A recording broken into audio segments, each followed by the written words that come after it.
So ayun guys, magandang gabi sa inyong lahat. So ito na yung ating ilalagay mamaya ating isasawsaw mamaya doon sa aking niluto na bagoong isda kaninang umaga.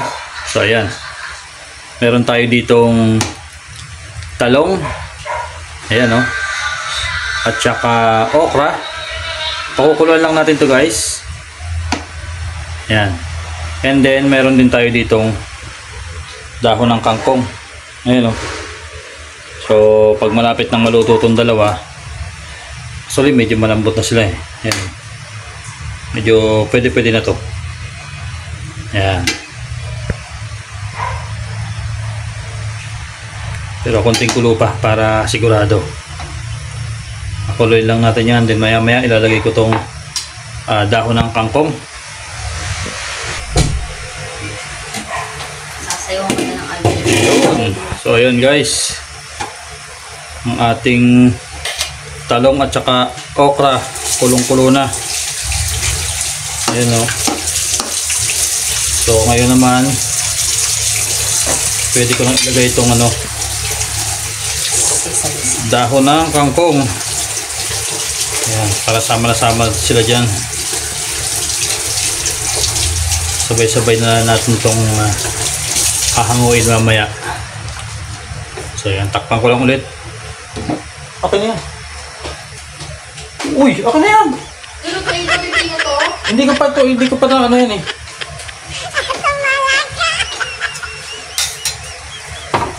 Ayaw mo tapat niya sinatulog. So guys, meron din pala akong hinanda dito na pipino. Ayan, at saka kamatis.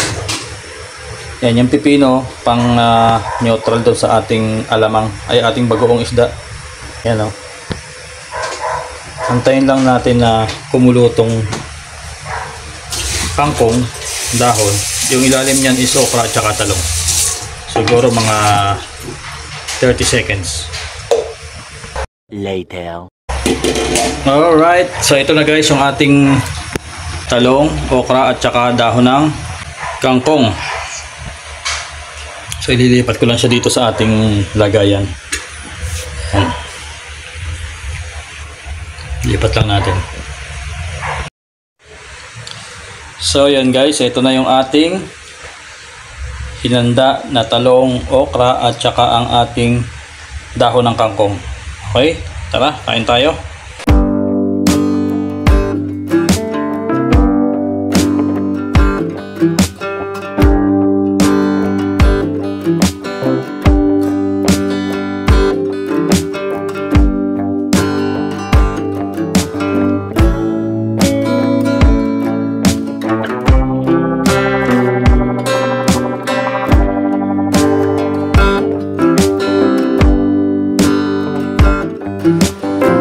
Kain tayo. Ano ang ating unahin?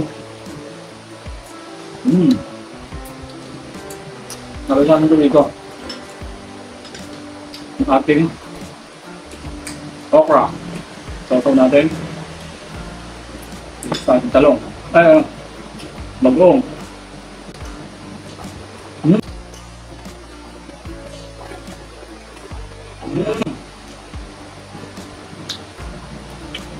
Grabe rap.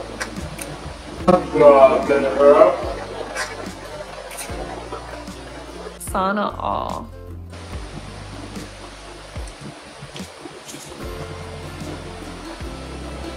Yung kangkong. Sasaw natin sa kanin.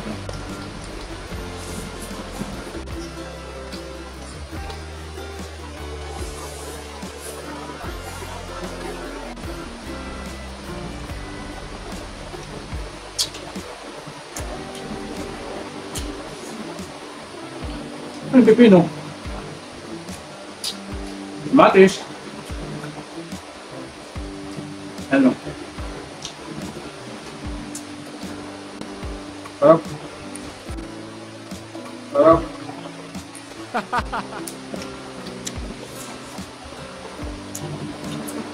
Ngayon, talak ng talong. Kasi ito yung talong, oh.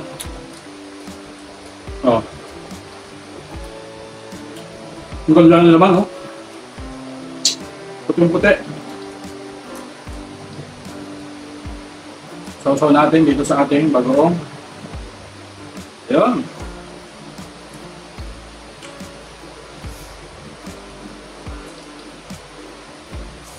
May husay na eh.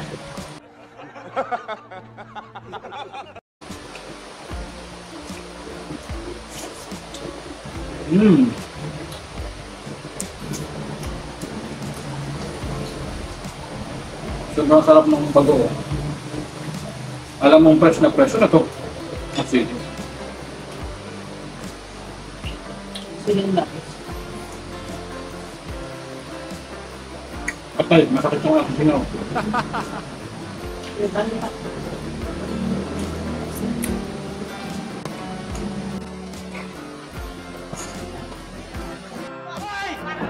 Nakulangan nyo! Tahiin nyo!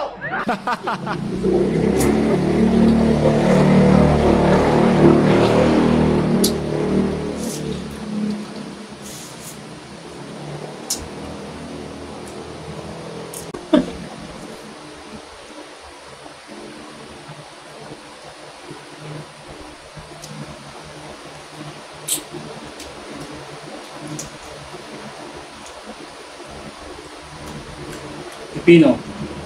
Pwede rin sausaw dito. Bagoong. Okay din. Sarap.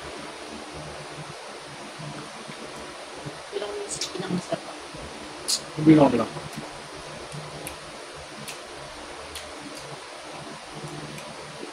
Dako ng kangkong.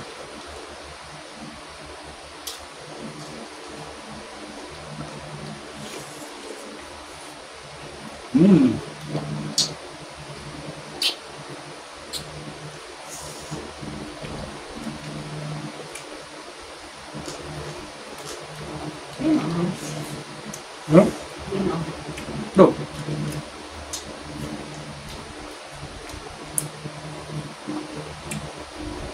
Sabayan nyo ng kamatis.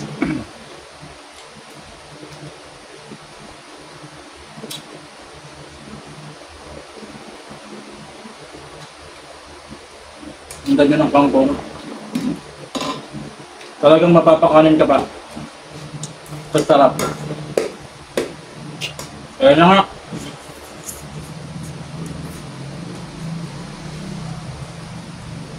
Nilabas na ang kanin. Na. Wala nang diet. Kapag tayo magkara. Pasok-sokot.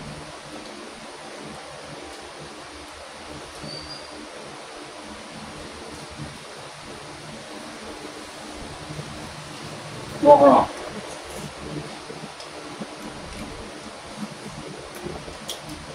Kanin.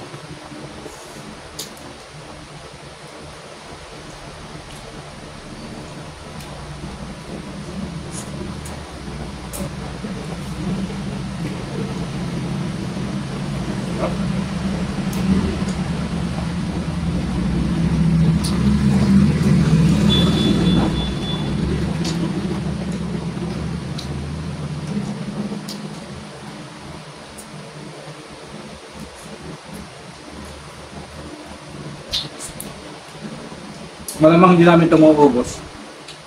Dami. Pero hindi naman ito masisira. Pwede pa rin bukas.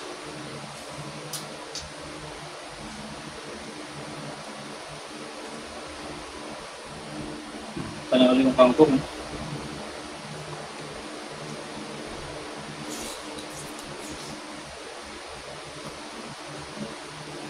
Okay, ito kapiraso lang ang mahal.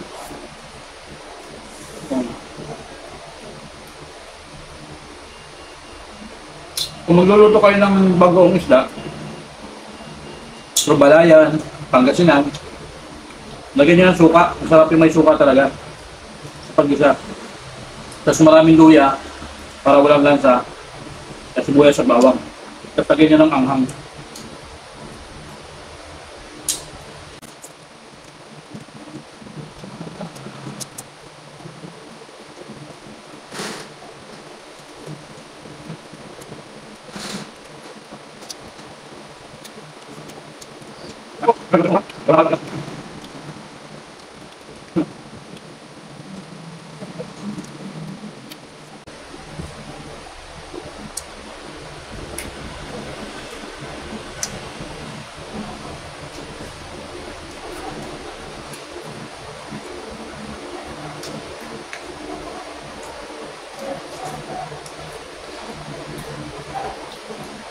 Ito na lang, oh.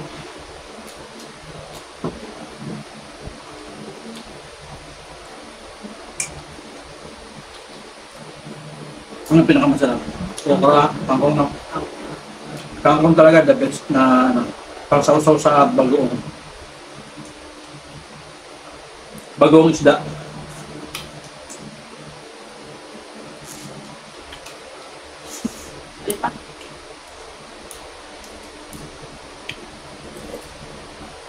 Ayan, gusto niyo kangkong. Sabi ko, hindi ka tibagan. Last na to, last na. Mas naubos yung kangkong kaysa sa ano, sa talong at saka sa okra. Yan. Huwag natin.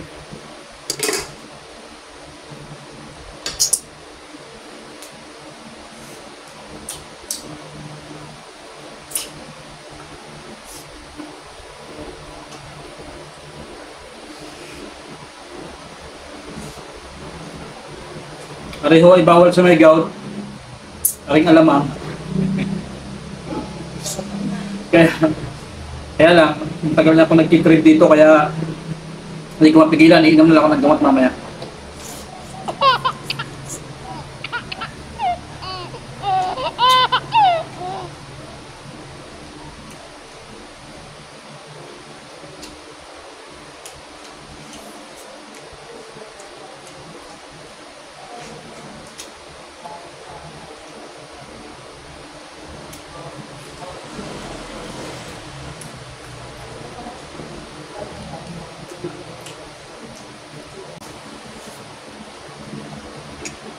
Ang oras po din sa amin ay 10:25.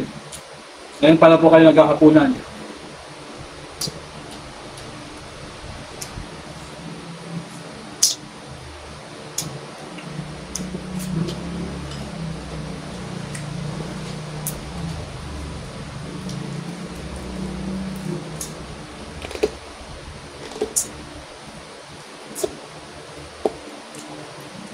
Siguro yung iba, Tutulog na. natulog na, kami lumalapang pa. It's okay. Dahil ang aming schedule sa trabaho ay 8:30 at saka 9 p.m.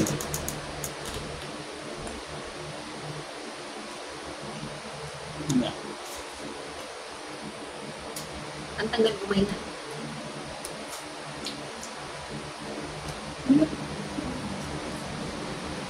Butin natin ng kaldereta, sayang naman.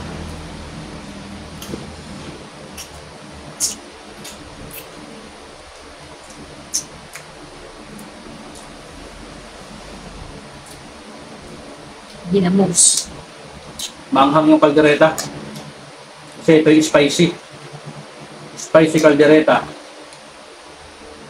Ayun.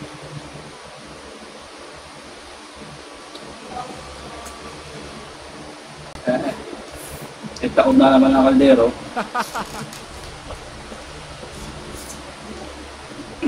Kahit pipino, pwede mo isasaw sa alamang.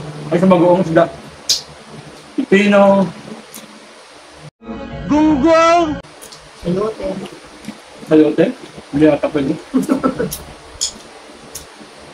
Mangga. Ayan.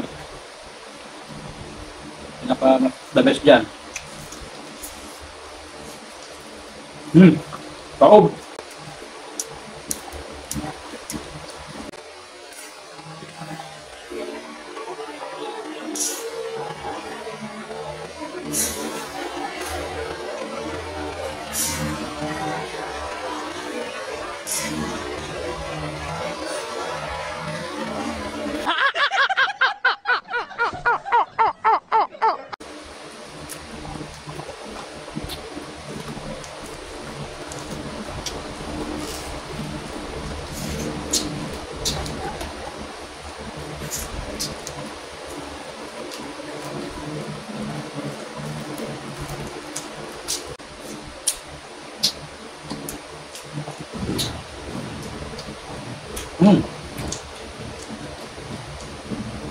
Hindi na ubos.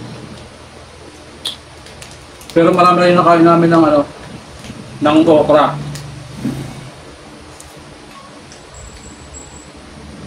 Lagpat ka natin nakain namin ng okra, pero yung talong, isa lang yung nakain namin.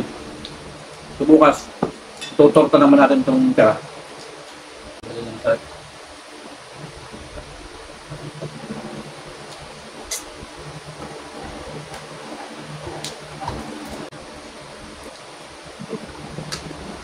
So yun guys, dito nagtatapos ang aming pagmukbang ng mga gulay.